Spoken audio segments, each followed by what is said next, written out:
నమస్కారం. సిటీ వార్తలకు స్వాగతం. ముందుగా ముఖ్యాంశాలు.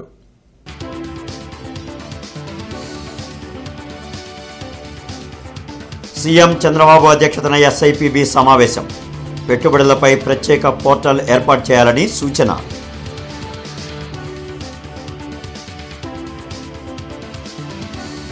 ఇరవై సూత్రాల అమలు తీరుపై చైర్మన్ లంకా దినకర్ సమీక్ష. విద్య, వైద్య రంగాలలో జిల్లా పురోభివృద్ధిలో ఉందని వెల్లడి.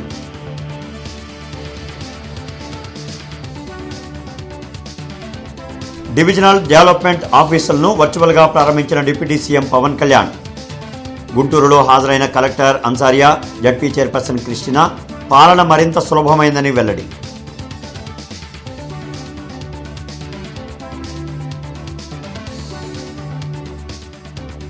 రాష్ట్రంలో రైతుల పరిస్థితి దుర్భరంగా ఉంది. సేవ్ ఏపీ మాజీ సీఎం జగన్ వ్యాఖ్యలు.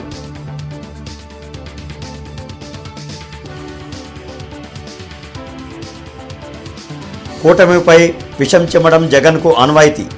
వైసీపీ హయాంలో రాష్ట్రం భ్రష్టు పట్టిందన్న మంత్రి కొల్లు రవీంద్ర.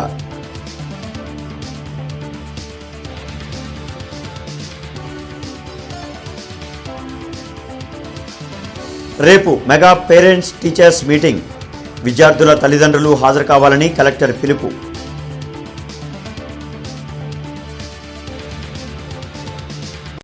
సీఎం చంద్రబాబు అధ్యక్షతన వెలగపూడి సచివాలయంలో 13వ ఎస్ఐపిబి సమావేశం జరిగింది. ఎర్లీ బోర్డ్ ప్రోత్సాహకాల కింద 6 కంపెనీలకు ఎస్ఐపిబి ఆమోదం తెలిపింది. పెట్టుబడులపై పోర్టల్ ఏర్పాటు చేసి పర్యవేక్షించాలని నిర్ణయించారు. నిర్ణీత కాలపరిమితిలో ఎంఓయూల అమలుకు వీలుగా చర్యలు చేపట్టాలని తీర్మానించారు. ఎస్ఐపిబిలో తీసుకున్న నిర్ణయాలను మంత్రులు టీజీ భరత్, కందుల దుర్గేష్ మీడియాకు వెల్లడించారు. సూపర్ 6 సూపర్ హిట్ అయిందని, మాజీ సీఎం జగన్ చెప్పే అబద్దాలను ప్రజలు నమ్మే స్థితిలో లేరన్నారు. కూటమి ప్రభుత్వం అధికారంలోకి వచ్చిన 18 నెలల్లో రాష్ట్రానికి 20 లక్షల కోట్ల పెట్టుబడులు వచ్చాయన్నారు. లాస్ట్ 18 monthsలో చాలా హార్డ్ వర్క్ చేసి ఈరోజు ఎంఓఈస్ అనేది మేము చేసిండేది చాలా సిస్టమేటిక్గా చేయడం జరిగిందండి. ఏదో వచ్చినారు ఎంఓయూ చేయలేదండి. అట్లా చెయ్యాలనుకుంటే 50 లక్షల కోట్లు పెట్టుబడులు పైన కూడా ఎంఓయూ చేసేవాళ్ళం. బట్ ఒక డిపిఆర్, ఒక పద్ధతి ఉండాలా అనే ఉద్దేశంతో కొద్దిగా స్క్రూట్నీ చేసిన ఎంఓయూస్ అన్నమాట ఇది. సో ఆ ఎంఓయూస్లో భాగంగా దాదాపు ఎనర్జీ సెక్టర్కి తీసుకుంటే 40% అండి. అంటే మొత్తము ఎంఓయూస్ ప్లస్ జియోస్ హ్యాండ్ ఓవర్ చేసింది మీకు ఆల్రెడీ ఫిగర్స్ ఇవ్వడం జరిగింది. 13,25,000 crores జాబ్ జనరేషన్ వచ్చి 16,13,000 పీపుల్కి పార్ట్నర్షిప్ సమ్మిట్లో ఎంఓయూస్ ప్లస్ జియో ఎక్స్చేంజ్ మనకు జరిగింది. దాంట్లో ఎనర్జీకి సంబంధించింది 40%, ఇండస్ట్రీస్ అండ్ కామర్స్ ఏమో 21%. స్వర్ణాంధ్ర సాధనలో గుంటూరు జిల్లా కీలక పాత్ర పోషిస్తుందని 20 సూత్రాల కార్యక్రమం చైర్మన్ లంకా దినకర్ వెల్లడించారు. జిల్లాలో 20 సూత్రాల కార్యక్రమం అమలు జరుగుతున్న విధానంపై joint collector Ashutosh Srivastava, commissioner పులి శ్రీనివాసులతో కలిసి సమీక్షా సమావేశం నిర్వహించారు. ఈ సందర్భంగా ఆయన మాట్లాడుతూ విద్య, వైద్య రంగాల అభివృద్ధిలో గుంటూరు జిల్లా పురోగతిలో ఉందన్నారు. తల్లికి వందనం, డొక్కా సీతమ్మ మధ్యాహ్న భోజన పథకం ద్వారా డ్రాపౌట్స్ గణనీయంగా తగ్గాయన్నారు. విద్యాశాఖ మంత్రి లోకేష్ ఆధ్వర్యంలో విద్యారంగం దూసుకు వెళుతుందన్నారు. 360 కోట్ల వ్యయంతో అమృత్ 2 పథకం ద్వారా నగర ప్రజలకు రక్షిత మంచినీరు అందించేందుకు కార్పొరేషన్ పనిచేస్తుందన్నారు. ఆయుష్మాన్ భారత్ పథకం అమలుపై అధికారులతో మాట్లాడి తగు సూచనలు చేశామన్నారు. ఈ కార్యక్రమంలో డిఆర్ఓ ఖాజావలి, జిల్లా వైద్యాధికారిణి Vijayalakshmi, superintendent doctor Ramana Yashasvi, CPO Seshasri తదితరులు పాల్గొన్నారు. వైద్యానికి సంబంధించి పిఎం మాతృవందన యోజన, జనని సురక్ష యోజన, జనని శిశు సంరక్షణ కార్యక్రమం, రాష్ట్రీయ కిషోర్ స్వస్థ కార్యక్రమం, రాష్ట్రీయ బాల స్వస్థ కార్యక్రమము, ఆయుష్మాన్ భారత్ ఎన్టీఆర్ వైద్య సేవ, అలాగే ఆయుష్మాన్ భారత్ కార్డులకి సంబంధించినటువంటి అంశంలో దాదాపు 90%, 70 సంవత్సరాల వయసు లోపల ఉన్నటువంటి వారికి 90%, 98% వరకు పూర్తయింది. 70 సంవత్సరాలు పైబడినటువంటి వారు 150,000 మంది ఉంటే కేవలం 14,500 మందికి మాత్రమే ఒకటి ఉంది. వయోభారం వల్ల వారు ఆ సెంటర్స్కి రాలేరు కాబట్టి వారి దగ్గరికే వెళ్ళి ఆ యొక్క రిజిస్ట్రేషన్ కార్యక్రమం పూర్తి చేయాలని చెప్పేటటువంటి అంశాన్ని అధికారుల దృష్టికి తీసుకురావడం జరిగింది. ముఖ్యంగా వైద్య రంగంలో డాక్టర్ కేర్ ఎలక్ట్రానిక్ హెల్త్ రికార్డుకి సంబంధించి దాదాపు 91% ఆయుష్మాన్ భారత్ హెల్త్ అకౌంట్ కింద నమోదు అవడం జరిగింది. డివిజనల్ అభివృద్ధి అధికారి వారి కార్యాలయాన్ని వర్చువల్ విధానంలో డిప్యూటీ సీఎం పవన్ కళ్యాణ్ ప్రారంభించారు.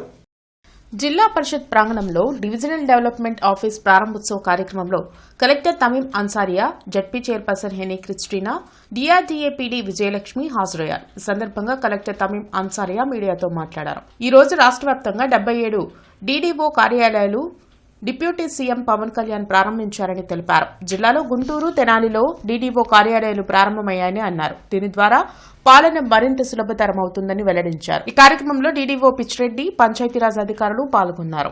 చూస్తే ఇక్కడ ఆల్రెడీ ఎగ్జిస్టింగ్ బిల్డింగ్ ని రెనోవేట్ చేసి డీడీఓ ఆఫీస్ ని అకామిడేట్ చేస్తాము. ఇప్పటిదాకా నరేగా నుంచి ఏపీడీ డివిజనల్ లెవెల్ ఆఫీసర్, అదేవిధంగా Panchayati Raj department divisional level officer, DLPO, DDO వీరందరూ కూడా డిఫరెంట్ ప్లేసెస్లో ఉండేవారు. సో ఇప్పుడు అందరూ కూడా ఒకే చోట్ల ఈ డీడీఓ ఆఫీస్లోనే ఉంటారు. తెనాలిలో కూడా సేమ్ థింగ్. సో దీనివల్లనే ఎక్కువ అడ్మినిస్ట్రేషన్ పరంగా చాలా ఈజీ అవుతుంది. అందరూ ఒకే చోట్ల ఉండడం వలన ప్రజలకు కూడా, అదేవిధంగా డిఫరెంట్ ఎంపీఓ పనిని కూడా మానిటర్ చేయడానికి, సూపర్వైజ్ చేయడానికి ఇది చాలా ఒక మంచి పరిణామం అన్నమాట. అనేక మందికి అంటే ఇంతకుముందు వేరు వేరు ప్రాంతాల్లో ఉన్నటువంటి మరి మన డిఎల్డిఓ ఆఫీస్ కానివ్వండి, లేకపోతే జడ్పీలు కానివ్వండి, లేకపోతే పంచాయతీరాజ్ వాళ్ళు కానివ్వండి, మరి అలాగే ఏడీఓలు కానివ్వండి, ప్రతి ఒక్కళ్ళు డిఫరెంట్ ప్లేసుల్లో ఉండి చేసుకోవటం జరిగింది. ఇప్పుడు అలా కాకుండా ఈ యొక్క డీడీఓ ఆఫీసు ఏర్పాటు చేయటం వలన ఒకే చోట కోఆర్డినేట్ చేసుకొని అందరం కలిసి చక్కగా మరి ముందుకు వెళ్ళటానికి, మరి ఇంతకుముందు ఏదైనా అవసరమైతే కలెక్టర్ ఆఫీస్కి ఇంకో చోటుకు వెళ్ళాల్సినటువంటి పరిస్థితి ఏర్పడేది. ఇప్పుడు అలా కాకుండా ఈ డీడీఓ ఆఫీస్లోనే అందరం కలిసి కోఆర్డినేట్ చేసుకొని అన్ని రకాల సమస్యలను తీర్చుకొని మరి మాట్లాడుకొని మరి ఈ యొక్క వ్యవస్థని ముందుకు తీసుకెళ్ళటానికి ఎంతో తోడ్పడుతుంది. కాబట్టి ఈ గత ప్రభుత్వం నిర్వాహకంతోనే రాజధాని అమరావతి నిర్మాణం ఆలస్యమైందని మంత్రి నారాయణ అన్నారు. ఎండ్రాయ్ గ్రామంలో ఎమ్మెల్యే భాష్యం ప్రవీణ్ తో కలిసి ఆయన పర్యటించారు. 4 గ్రామాల రైతులతో సమావేశం నిర్వహించారు. గతంలో ల్యాండ్ పూలింగ్ రైతులకు ఎలాంటి బెనిఫిట్స్ ను కల్పించామో 2వ విడత ల్యాండ్ పూలింగ్ కు సహకరించే రైతులకు వాటిని వర్తింపు చేస్తామని చెప్పారు. అంతర్జాతీయ స్థాయి రాజధాని నిర్మాణం కోసం రైతులు సహకరించాలని కోరారు. క్యాపిటల్ గెయిన్స్ మినహాయింపు అంశం ఇప్పటికే కేంద్ర పరిధిలో ఉందని స్పష్టం చేశారు. ఏ సమస్య ఉన్న రైతులు తన దృష్టికి తెస్తే వాటిని పరిష్కరించేందుకు కృషి చేస్తానని మంత్రి నారాయణ స్పష్టం చేశారు. ముఖ్యమంత్రి గారు ఇలా అడుగుతున్నారు సార్, శాసనసభ్యులంటే వారు ల్యాండ్ పూలింగ్ కానీ రైతులు ఇష్టపడితే దానికే పొండి అన్నారు. దాని మీద యాక్చువల్గా ఈ యొక్క ముందు స్టెప్ వేశారు. ఈ ముందు స్టెప్ వేసేదానికి సహకరించిన రైతు సోదరులందరికీ నేను ప్రత్యేకంగా ధన్యవాదాలు తెలియజేస్తాను.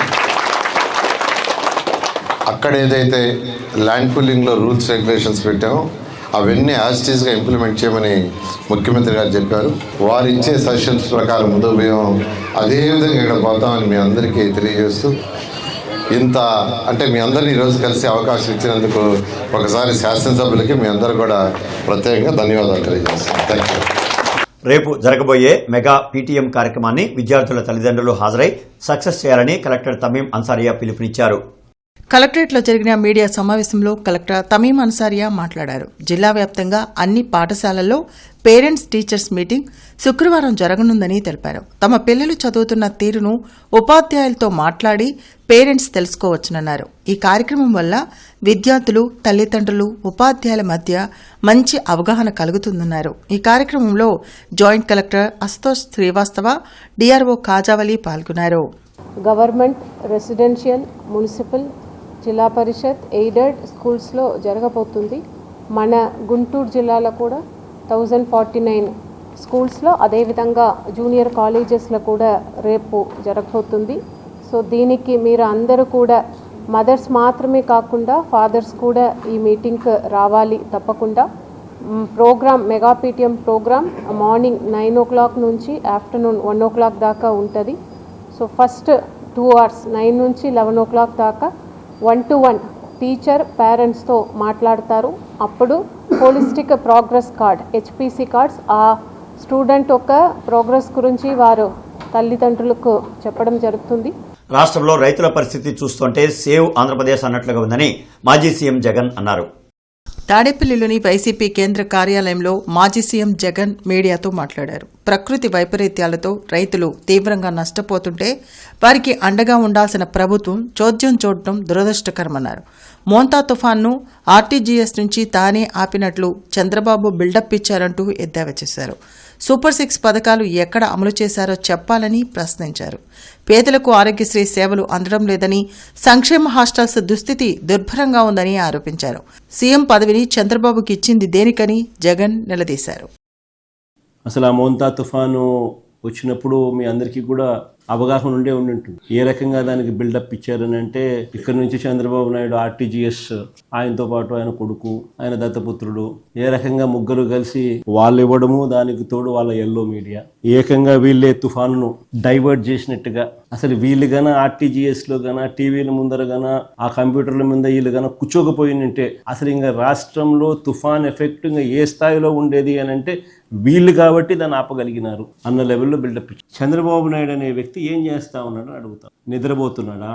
నిన్న ముఖ్యమంత్రిగా చేసింది ఎందుకు అని, గాడిదలు గాయడానికా నిన్న ముఖ్యమంత్రిగా చేసింది అని అడుగు. పట్టించుకోవాలి కదా రైతులను. కూటమి ప్రభుత్వంపై దుష్ప్రచారం చేయడం మాజీ సీఎం జగన్ కు ఆనవాయితీగా మారిందని మంత్రి కొల్లు రవీంద్ర విమర్శించారు. మంగళగిరిలోని టీడీపీ కేంద్ర కార్యాలయంలో మంత్రి కొల్లు రవీంద్ర మీడియాతో మాట్లాడారు. గత 5 ఏళ్లలో రాష్ట్రాన్ని జగన్ భ్రష్టు పట్టించారని, తాము అధికారంలోకి వచ్చినప్పటి నుంచి ఏపీ అన్ని రంగాల్లో అభివృద్ధి చెందుతుందన్నారు. అవినీతి, అక్రమాలు, హత్యా రాజకీయాలకు పాల్పడిన వారిని అద్భుత వ్యక్తులుగా చూపించే ప్రయత్నం జగన్ చేస్తున్నారని కొల్లు దుయ్యబట్టారు. 5 సంవత్సరాలు రాష్ట్రాన్ని సర్వనాశనం చేసి భ్రష్టు పట్టించి ఇవాళ రాష్ట్రం అన్ని విధాలా కూడా సంక్షేమంలో, అభివృద్ధిలో ప్రజలు ఎంతో ఆనందంగా ముందుకెళ్తా ఉంటే ఈరోజు విషం చిమ్మే కార్యక్రమానికి ఈ జగన్మోహన్ రెడ్డి గారు ఈ రకమైనటువంటి కార్యక్రమాలు చేస్తాం. ఒకే గదిలో 3 గంటల పాటు ప్రెస్ మీట్ పెట్టినటువంటి వ్యక్తి జగన్మోహన్ రెడ్డి. ఇవాళ ఈ ప్రెస్ మీట్ ద్వారా మీరు ప్రజలకి ఏం చెప్పాలనుకుంటున్నారు జగన్మోహన్ రెడ్డి గారు? మీ పిన్నెల్లి రామకృష్ణారెడ్డి లాంటి ఒక నరరూప రాక్షసుడు గురించి అతను ఏదో ఒక దేవతామూర్తిలాగా చూపించాలని చూస్తున్నారా? ఒక అరాచక శక్తుడి జోగి రమేష్ లాంటి వ్యక్తుల్ని అద్భుతమైనటువంటి వ్యక్తులుగా చూపించాలని ప్రయత్నం చేస్తా ఉన్నారా? పరకామణి కేసులో వెంకటేశ్వర స్వామి హుండీలో ఉన్నటువంటి డబ్బులు కొట్టేసినటువంటి వ్యక్తుల్ని మీరు వెనకేసుకొచ్చి భక్తుల మనోభావాలను దెబ్బతీసే విధంగా ప్రయత్నం చేస్తా ఉన్నారా? పెదకూరుపాడు ఎమ్మెల్యే భాష్యం ప్రవీణ్ ఆధ్వర్యంలో ప్రజా సమస్యల పరిష్కారమే లక్ష్యంగా 7వ రోజు 100 రోజులకు 100 గ్రామాల కార్యక్రమం నిర్వహించారు. పల్నాడు జిల్లా పెదకూరుపాడు నియోజకవర్గం అమరావతి మండలం ఎండ్రాయి గ్రామంలో ఈ కార్యక్రమాన్ని నిర్వహించారు. ఈ సందర్భంగా గ్రామస్తులు తమ సమస్యలను విన్నవించారు. తక్షణమే సమస్యలు పరిష్కరించేలా అధికారులతో ఎమ్మెల్యే మాట్లాడారు. ఎన్టీఆర్ భరోసా పింఛన్ల పంపిణీలో భాష్యం ప్రవీణ్ పాల్గొన్నారు.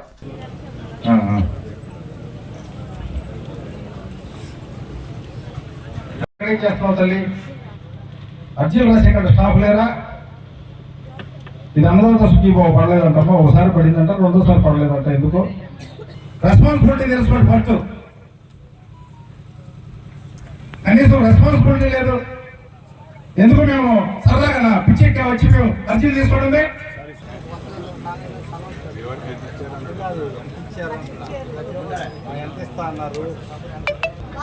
హౌసింగ్ వాళ్ళు ఉన్నారయ్యా, ఇతను ఆన్లైన్లో ఇంటి గురించి అంట ఆన్లైన్లో పెట్టారో లేదో చెక్ చేసి పెట్టించు, నీ దగ్గర పెట్టుకో అర్జీ, మళ్ళీ ఇద్దిగా నాకు. కేంద్ర రాష్ట్ర ప్రభుత్వాలు పత్తి రైతులకు తీవ్ర అన్యాయం చేస్తున్నాయని ఆంధ్రప్రదేశ్ రైతు సంఘం మండిపడింది. దళారుల ప్రభావంతో సిపిఐ కొనుగోలు కేంద్రంలో మద్దతు ధర అందక పత్తి రైతులు ఇబ్బందులు పడుతున్నారని రైతు సంఘం జిల్లా కార్యదర్శి కంచుమటి అజయ్ కుమార్ తెలిపారు. బ్రాడీపేటలోని సిపిఐ కార్యాలయంలో ఆయన మీడియాతో మాట్లాడారు. తేమ శాతం పేరుతో సిపిఐ పత్తి రైతుల జీవితాలతో చెలగాటమాడడం ఎంతవరకు కరెక్ట్ అని ప్రశ్నించారు. తేమ శాతం నిబంధనలను సడలించి పత్తి పంటకు కనీస మద్దతు ధర కల్పించకుంటే ఆందోళనను ఉధృతం చేస్తామని అజయ్ కుమార్ హెచ్చరించారు. ఇవాళ కేంద్ర రాష్ట్ర ప్రభుత్వాలు ఇద్దరు కలిసి ఇవాళ పత్తి రైతులు అన్యాయం చేస్తున్నారు. అందువల్ల భవిష్యత్తులో జరగకుండా రేపు జరగబోయే అంటే పత్తి రేపు మొన్న 1 నుంచి మేము తేమ శాతం పెంచే విధంగా చేస్తామని చెప్పారు, కానీ జరగట్లా. అందుకని ఇప్పటికైనా కనుక చేయకపోతే రైతులతోటి ఆందోళన కార్యక్రమం పూర్వమని చెప్పేసి రైతు సంఘమే తెలియజేస్తున్నాం. శారదానికేతనం ప్రాంగణంలో ఉన్నవ లక్ష్మీనారాయణ 148వ జయంతిని పురస్కరించుకుని Amaravati institute of social sciences ఆధ్వర్యంలో నిర్వహించిన మాలపల్లి నవల దినోత్సవ కార్యక్రమానికి జనచైతన్య వేదిక రాష్ట్ర ప్రధాన కార్యదర్శి తమ్మ ధనుంజయ రెడ్డి అధ్యక్షత వహించారు. 100 సంవత్సరాల చరిత్ర కల శ్రీ శారదానికేతనం నందు విద్యను అభ్యసిస్తున్న విద్యార్థుల భవిష్యత్తు గురించి ప్రభుత్వాలు, నగర పెద్దలు ఆలోచన చేసి మరో 1000 ఏళ్ల పాటు కొనసాగేలా చర్యలు చేపట్టాలని చలనచిత్ర నిర్మాత, దర్శకులు తమ్మారెడ్డి భరద్వాజ పిలుపునిచ్చారు. ఈ కార్యక్రమంలో మాజీ మంత్రి డొక్కా మాణిక్యవరప్రసాద్, కేంద్ర సాహిత్య అకాడమీ అవార్డు గ్రహీత పెనుగొండ లక్ష్మీనారాయణ, శ్రీ శారదానికేతనం కరస్పాండెంట్ టి శ్రీనివాసరావు, ప్రముఖ విద్యావేత్త డివిఆర్ సుబ్రహ్మణ్యం, ఉన్నవ కుటుంబ సభ్యురాలు హేమ, కళాశాల principal doctor P Kotiratnam, high school ప్రధాన ఉపాధ్యాయులు ఎన్ ఉషాకుమారి, దళిత బహుజన ఫ్రంట్ వ్యవస్థాపకులు కొరివి వినయ్ కుమార్ తదితరులు పాల్గొన్నారు. ఇప్పుడు ఎలా ఉంది పరిస్థితి? నాకు అందరూ వక్తలు చెప్తుంటే మాలపల్లిని గురించి నాకు పెద్దగా తెలియదు కాబట్టి నేను పెద్దగా దాంట్లోకి వెళ్ళలేకపోతున్నాను. ముందున్న పిల్లలను చూసి నేను ఆలోచిస్తూ ఉన్నా, వీళ్ళ భవిష్యత్తు ఏంటి, ఈ శారదానికేతన పరిస్థితి ఏంటి, దీన్ని ఉంచుతారా తీసేస్తారా ఈ ప్రభుత్వాలు? ఈ స్కూల్కి, కాలేజ్కి జీతాలు లేవు. టీచర్లు చాలామంది చదువు చెప్తున్నారు కానీ పాపం జీతాలు లేవని నేను అన్నాను. ఆ జీతాలు చాలా ఇవాళ ఉన్న పరిస్థితుల్లో ఆ జీతాలకి వాళ్ళు చేస్తున్నారంటే త్యాగం చేస్తున్నట్టే నాకు తెలిసిన జీతాలు వింటే. ఇక్కడ ఉన్న పెద్దలు, ఈ నగర పెద్దలను కానీ లేకపోతే ఇవాళ ఉన్న రాజకీయ పార్టీలను కానీ లేకపోతే ప్రభుత్వాన్ని కానీ కోరుకునేది ఏంటంటే ఈ కాలేజ్ని అది గవర్నమెంట్ చేస్తారో ఇంకోటి స్కూల్ ఆల్రెడీ చేసినట్టున్నారు, దీన్ని కూడా చేసి ఆ పిల్లలకి భవిష్యత్తు బాగుండేటట్టు చేయాలంటే టీచర్లు ఉండాలి. టీచర్లకు జీతాలు సరిగ్గా వస్తే వాళ్ళు వస్తారు. మంచి ఇంకా ఎక్కువ మందిని పెట్టుకుని సరిపడా స్టాఫ్ పెట్టుకుని దీన్ని నిలబెట్టాలని, ఇది 100 ఏళ్ళు కాదు 1000 ఏళ్ళైనా ఉండాల్సింది శారదానికేతనం. ఈ ఆడపిల్లల భవిష్యత్తు ఇలా ఉండాలని. దివ్యాంగుల సంక్షేమానికి సీఎం చంద్రబాబు ఎప్పుడూ ముందుంటారని రాష్ట్ర గ్రంథాలయ సంస్థ చైర్మన్ గోనుగుంట్ల కోటేశ్వరరావు అన్నారు. దివ్యాంగులకు 7 వరాలు ప్రకటించిన సందర్భంగా చంద్రబాబు ఫ్లెక్సీకు జిల్లా టీడీపీ కార్యాలయంలో పాలాభిషేకం నిర్వహించారు. విభిన్న ప్రతిభావంతులకు ఏ రాష్ట్రంలోనూ ఇలాంటి ఫలాలు అందడం లేదనడంలో అతిశయోక్తి లేదన్నారు. విభిన్న ప్రతిభావంతుల సంఘాలు ఏకమై 7 రోజుల పాటు రాష్ట్ర వ్యాప్తంగా సంబరాలు చేయాలని గోనుగుంట్ల కోటేశ్వరరావు పిలుపునిచ్చారు. ఆంధ్రప్రదేశ్ ముఖ్యమంత్రి గారు చంద్రబాబు నాయుడు గారు దివ్యాంగుల పట్ల ఉన్న అభిమానాన్ని మాటల్లో కాకుండా చేతల రూపంలో, కార్యరూపంలో చేసే విధంగా నిన్న విభిన్న ప్రతిభావంతుల దినోత్సవం సందర్భంగా 7 వరాలు మాకు ఇచ్చారంటే మాకు ఆయన కనిపించే దేవుడు. ప్రపంచంలో ఎవరు చేయని విధంగా దివ్యాంగులకి రాజకీయంగా, స్థానిక సంస్థల్లో అవకాశం ఇస్తామనటం, మహిళలకు ఏదైతే సూపర్ 6 కింద బస్సుల్లో ఉచిత ప్రయాణం ఉందో మా దివ్యాంగులందరికీ కూడా ఉచిత ప్రయాణం. అదేవిధంగా రాష్ట్రంలోని రాజధాని నగరంలో దివ్యాంగుల కోసం విభిన్న ప్రతిభావంతుల భవనం, అదేవిధంగా ప్రతి ఒక్క జిల్లాలో కూడా నిర్మిస్తానటం, అదేవిధంగా ఎస్సీ, ఎస్టీ, బీసీ మైనారిటీలతో పాటుగా రుణాలు కూడా అందజేస్తానని చెప్పటం, అదేవిధంగా ఎవరైతే బదిలున్నారో వాళ్ళకి డిగ్రీ కళాశాలను కూడా కట్టిస్తానని చెప్పి. రాష్ట్రంలో గంజాయిని అడ్డుకోవడంలో కూటమి ప్రభుత్వం పూర్తిగా విఫలమైందని ఏఐవైఎఫ్ నాయకులు ధ్వజమెత్తారు. కొత్తపేటలోని మల్లెలింగం భవన్లో జరిగిన మీడియా సమావేశంలో జిల్లా అధ్యక్షులు జంగాల చైతన్య, ప్రధాన కార్యదర్శి వలి మాట్లాడారు. గంజాయి సమస్య రాష్ట్ర యువతను వేధిస్తుందని ఆవేదన వ్యక్తం చేశారు. పెంచుల ఈ హత్య వెనుక రాజకీయ నాయకులు, అధికారుల హస్తం ఉందని వార్తలు వస్తున్నాయన్నారు. ఇంత విచ్చలవిడిగా గంజాయి రవాణా రాష్ట్రంలో జరుగుతూ ఉంటే పవన్ కళ్యాణ్ ఎందుకు మాట్లాడడం లేదని ప్రశ్నించారు. నిరుద్యోగ యువత కోసం జాబ్ క్యాలెండర్ ఇస్తామని లోకేష్ మాట తప్పారని అన్నారు. వెంటనే యువత, విద్యార్థుల సమస్యలు పరిష్కరించకపోతే ఏఐవైఎఫ్ ఆధ్వర్యంలో పెద్ద ఎత్తున ఉద్యమం చేస్తామని హెచ్చరించారు. ఈ కార్యక్రమంలో మరియదాసు, మత్తే అరుణ్ బాబు, శ్రీను పాల్గొన్నారు. 2,35,000 ప్రభుత్వ ఉద్యోగాలు ఇవ్వడానికి కూడా మీరు ఒకవైపు ఈ కారణాలు చెప్తా ఉన్నారు, మరోవైపు విశాఖలో మేము గూగుల్ తెచ్చామని చెప్తా ఉన్నారు, 20 లక్షల ఉద్యోగాలు ఇస్తామని చెప్తా ఉన్నారు. మీరు తెచ్చిన వాటికి ఉద్యోగాలు ఇస్తామని చెప్తా ఉంటారు, మేము అడిగిన 2,35,000కు మాత్రం ఉద్యోగాలు ఇవ్వమని చెప్తా ఉంటారు. ఉద్యోగాలు ఇవ్వని పక్షంలో నిరుద్యోగ భృతి 3,000 రూపాయలు ఇస్తామన్నారు. సంవత్సరంన్నర కాలం గడుస్తూ ఉన్నది, ఎక్కడ నిరుద్యోగ భృతి ఇచ్చారని అడుగుతూ ఉన్నాము. మంగళగిరి కాన్స్టిట్యున్సీలో విచ్చలవిడిగా గంజాయి నడుస్తుందనేది ఆ పోలీస్ యంత్రాంగానికి తెలీదా? మంగళగిరిలో కూడా విచ్చలవిడిగా గంజాయి నడుస్తూ ఉంది. అక్కడ ఉన్న మినిస్టర్ గారు మరి అన్ని మాటలు చెప్తారే కానీ ఒక ఊసర వెళ్ళి ఓసర విల్లులాగా ఎలక్షన్ ముందు ఒక ఓసర విల్లి, ఎలక్షన్ అయిపోయిన తర్వాత ఒక ఓసర విల్లి. ఆ ఓసర విల్లి మాటలు పక్కన పెట్టి ఏదైతే మీరు ఇచ్చిన వాగ్దానాన్ని నిలబెట్టుకోవాలని మేము అఖిల భారతీయ జన సమాఖ్యగా డిమాండ్ చేస్తా ఉన్నాం. విప్లవ పోరాట యోధుడు మాదాల నారాయణ స్వామి 12వ వర్ధంతి ఈ నెల 9న రెవెన్యూ కళ్యాణ మండపంలో జరగనుంది. పార్టీ శ్రేణులు, అభిమానులు పెద్ద సంఖ్యలో పాల్గొనాలని సిపిఐఎంఎల్ న్యూ డెమోక్రసీ నేతలు పిలుపునిచ్చారు. నమ్మిన ఆశయం కోసం ఎత్తిన జెండా దించకుండా పోరాటం చేసిన వ్యక్తి మాదల నారాయణ స్వామి అని సిపిఐఎంఎల్ న్యూ డెమోక్రసీ నేతలు నరసింహారావు, వెంకటేశ్వర్లు తెలిపారు. ఈ సందర్భంగా ఈ నెల 9న ఆయన వర్ధంతి కార్యక్రమం నిర్వహించనున్నట్లు తెలిపారు. పార్టీ నేతలు విష్ణు, ప్రసాద్, నాగేశ్వరరావులతో కలిసి వారు ఎస్హెచ్ఓలో జరిగిన విలేకరుల సమావేశంలో మాట్లాడారు. ప్రజా వ్యతిరేక విధానాలకు వ్యతిరేకంగా ఉద్యమించడమే నారాయణ స్వామికి ఇచ్చే నివాళి అని వారు తెలిపారు. సిపిఐ-సిపిఎం పార్లమెంటరీ పందాన్ని తిరస్కరించి ప్రజాయుద్ధ పందాలో వ్యవసాయ విప్లవం జయప్రదం కోసం ఆయన చివరి శ్వాస వరకు పోరాడారు. అందుకే కామ్రేడ్ మాదానారాయణ స్వామి గారి త్యాగాన్ని, ఆయన పట్టుదలని, ఆయన ప్రదర్శించిన చొరవని నేటి తరానికి అందించడం కోసమే ఈ వర్ధంతి సభను నిర్వహిస్తున్నాం. ఈ సభను జయప్రదం చేయవలసిందిగా ప్రజలందరికీ మరీ రాష్ట్ర కమిటీ తరఫున విజ్ఞప్తి చేస్తాం. ఈ నెల 9వ తారీఖున మన ఆర్డీఓ ఆఫీస్ దగ్గర గల రెవెన్యూ కళ్యాణ మండపంలో ఈ సభ జరుగుతుంది. ఈ వర్ధంతి సభకి అందరూ పాల్గొని జయప్రదం చేయవలసిందిగా అఖిల భారత రైతు కూలీ సంఘం ప్రజలకు విజ్ఞప్తి చేస్తారు. విజయవాడ నగరంలో వారాహి సిల్క్స్ తమ 5వ స్టోర్ను లాంఛనంగా ప్రారంభించింది. నగరంలోని వారాహి సిల్క్స్ పట్టుచీల షోరూంను హీరో తేజ సజ్జా, హీరోయిన్ మీనాక్షి చౌదరి లాంఛనంగా ప్రారంభించారు. ఈ సందర్భంగా హీరో తేజ సజ్జా మాట్లాడుతూ విజయవాడ రావడం తమకు సంతోషంగా ఉందన్నారు. ఎక్కడ చూసినా వారాహి హవా కనిపిస్తుందన్నారు. Wish you all the best Varahi silks అని చెప్పారు. మల్టీ స్టార్ చేయాలని ఉందన్నారు.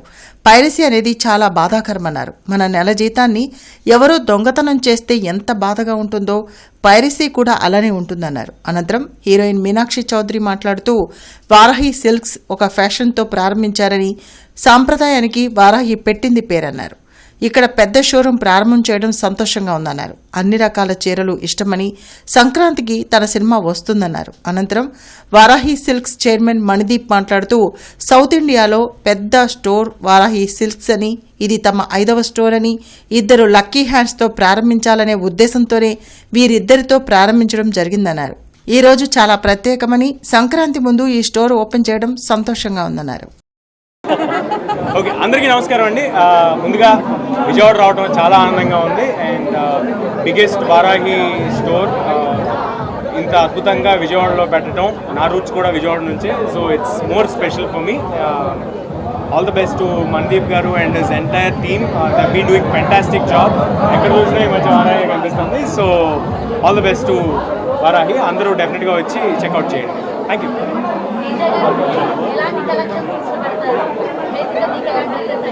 చీరలు అయితే కాదండి, జోక్స్ అపార్ట్, నేను ఇండియన్ వేర్ బాగా ఎక్కువ వేసుకుంటూ ఉంటాను.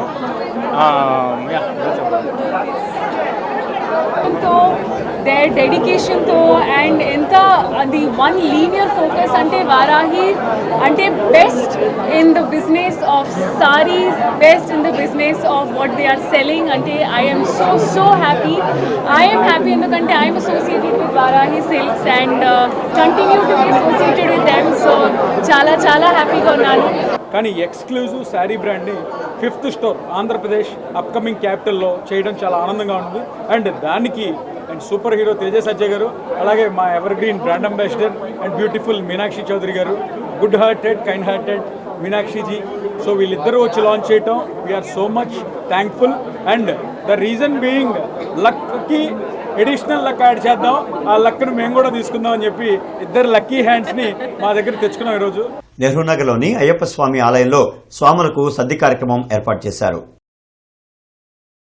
తూర్పు MLA Mohammad Naseer, cluster incharge Velchuri Kiran ఆధ్వర్యంలో నెహ్రూనగర్ 10వ లైన్ అయ్యప్ప స్వామి దేవాలయంలో మాలధార స్వాములకు సద్ది కార్యక్రమం ఏర్పాటు చేశారు. ఈ కార్యక్రమంలో సాయి చైతన్య, ఆదిశంకర్, సురేష్, అంజీ పాల్గొన్నారు. పలకలూరు విజ్ఞాన కాలేజీలో ఉమెన్ వైలెన్స్ అవేర్నెస్ ప్రోగ్రాంను ఈరోజు ఘనంగా నిర్వహించారు. ఈ కార్యక్రమానికి ముఖ్య అతిథిగా ప్రముఖ వైద్య నిపుణులు డాక్టర్ శనకాయల రాజకుమారి హాజరయ్యారు. ఈ కార్యక్రమంలో శనక్కాయల రాజకుమారి మాట్లాడుతూ విద్యార్థులకు digital violence, emotional, financial and sexual abuse, అలాగే ప్రస్తుత కాలంలో పెరుగుతున్న ఆన్లైన్ ఫ్రాడ్స్ గురించి క్లుప్తంగా వివరించారు. అనంతరం హైకోర్టు అడ్వకేట్ శైలజాలక్ష్మి పాల్గొని నిర్భయ చట్టం గురించి ముఖ్యాంశాలను విద్యార్థులకు వివరించారు. కళాశాల కార్యక్రమాన్ని విజయవంతం చేయడంలో principal doctor Paturi Radhika, HOD BS and H doctor TVN Prasanna ప్రత్యేకంగా సహకరించారు. ఫ్యాకల్టీ సభ్యులు మరియు విద్యార్థులు పెద్ద సంఖ్యలో పాల్గొని కార్యక్రమాన్ని మరింత సార్థకంగా మార్చారు. సో ఎప్పుడైతే మీరు మ్యారేజ్ అవుతుంది, ఒక ఫ్యూ ఇయర్స్ తర్వాత ఫైనాన్సెస్ మీరు హ్యాండిల్ చేయగలిగితే అది financial freedom. You are not accountable to anyone. You can enjoy, you can spend the amount. కానీ there are some unlucky women still who are educated, who are in a very good profession, but their finances are being controlled by someone. అంటే వాళ్ళ basic needs కూడా వాళ్ళు చాలా beg చేయాలి, చాలా negotiate చేయాలి. ఇంకా ఎంత అడగాలి అంటే ఫేవర్స్ ఇవ్వటం అంతవరకు వెళ్తే కూడా వాళ్ళ అమౌంట్స్ వాళ్ళ చేతిలో ఉండవు. అది financial abuse. So next fourth sexual abuse. మీ అందరికీ ఇన్నే ఉంటారు కదా, సెక్షువల్ రేప్స్, ఇవన్నీ ఫోర్స్ సెక్స్ అని, ఇట్లాంటి చాలా సెక్షువల్ అబ్యూజ్. ఇది ఉప ముఖ్యమంత్రి పవన్ కళ్యాణ్ చిత్తూరు డీడీఓ కార్యాలయం నుంచి వర్చువల్గా 77 డివిజనల్ డెవలప్మెంట్ ఆఫీసులను ప్రారంభించారు. ఈ కార్యక్రమంలో భాగంగా సత్తెనపల్లి పట్టణం మెయిన్ రోడ్ నందు ఎమ్మెల్యే కన్నా లక్ష్మీనారాయణ డివిజనల్ అభివృద్ధి అధికారి కార్యాలయాన్ని ప్రారంభించారు. ఈ కార్యక్రమంలో వివిధ హోదాల్లో ఉన్న ప్రభుత్వ అధికారులు మరియు రాష్ట్ర, జిల్లా, నియోజకవర్గ, పట్టణ, మండల, వార్డు, గ్రామ కూటమి నాయకులు, కార్యకర్తలు పాల్గొన్నారు. కమిషనర్ పులి శ్రీనివాసులు స్తంభాలగరువు, బ్రాడీపేట, అరండర్పేటలోని పలు ప్రాంతాల్లో పర్యటించారు. ఈ సందర్భంగా కమిషనర్ పులి శ్రీనివాసులు మాట్లాడుతూ నగరంలో డ్రైన్లు ఏర్పాటు చేయకుండా రోడ్ల నిర్మాణం చేయడం వల్ల వర్షాలకు రోడ్లపై నీరు నిలిచి మరమ్మతులకు గురవుతున్నాయన్నారు. కనుక రోడ్లతో పాటు డ్రైన్ నిర్మాణానికి ప్రతిపాదనలు సిద్ధం చేయాలని ఇంజనీరింగ్ అధికారులను ఆదేశించారు. అరండల్పేట 1వ లైన్లో డ్రైన్ ఓవర్ఫ్లోపై ప్రజల నుండి అందిన ఫిర్యాదు మేరకు పరిశీలించి తక్షణం చర్యలు తీసుకోవాలని ప్రజారోగ్య అధికారులను ఆదేశించారు. అనంతరం స్తంభాల గరువు మహాప్రస్థానాన్ని పరిశీలించి జీఎంసీ నుండి తీసుకోవాల్సిన చర్యలపై ఇంజనీరింగ్ అధికారులకు ఆదేశాలు జారీ చేశారు. టవర్ లైన్ మరమ్మతుల నిమిత్తం రేపు ఉదయం 9 గంటల నుంచి సాయంత్రం 6 గంటల వరకు విద్యుత్ సరఫరాకు అంతరాయం కలుగుతుంది. అదేవిధంగా 11 kV బీఆర్ స్టేడియం ఫీడర్ నందు ఉదయం 8 గంటల నుంచి మధ్యాహ్నం 12 గంటల వరకు విద్యుత్ సరఫరాకు అంతరాయం ఏర్పడుతుందని విద్యుత్ అధికారులు తెలిపారు.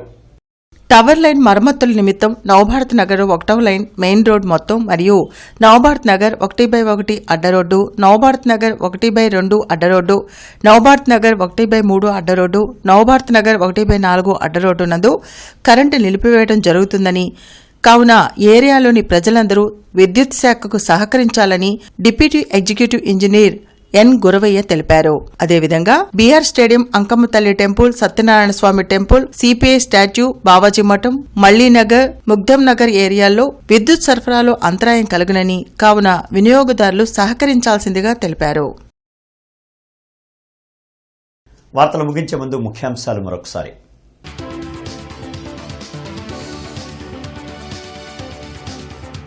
సీఎం చంద్రబాబు అధ్యక్షతన ఎస్ఐపిబి సమావేశం. పెట్టుబడులపై ప్రత్యేక పోర్టల్ ఏర్పాటు చేయాలని సూచన.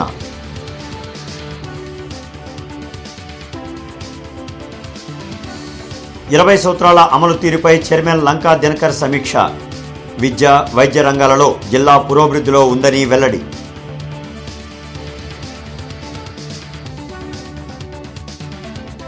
డివిజనల్ డెవలప్మెంట్ ఆఫీసులను వర్చువల్గా ప్రారంభించిన డిప్యూటీ సీఎం పవన్ కళ్యాణ్. గుంటూరులో హాజరైన collector Ansaria, ZP chairperson Christina పాలన మరింత సులభమైందని వెల్లడి.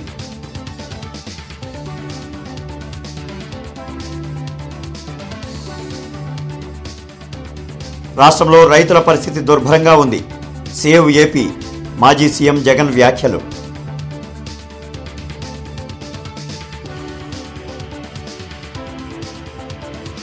కూటమిపై విషం చిమ్మడం జగన్కు ఆనవాయితీ. వైసీపీ హయాంలో రాష్ట్రం భ్రష్టు పట్టిందన్న మంత్రి కొల్లు రవీంద్ర.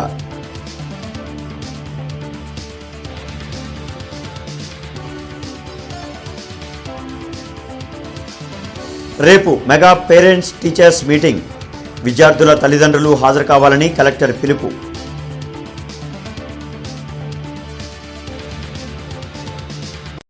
ఇక ఈ వార్తలు ఇంతటితో సమాప్తం. నమస్కారం.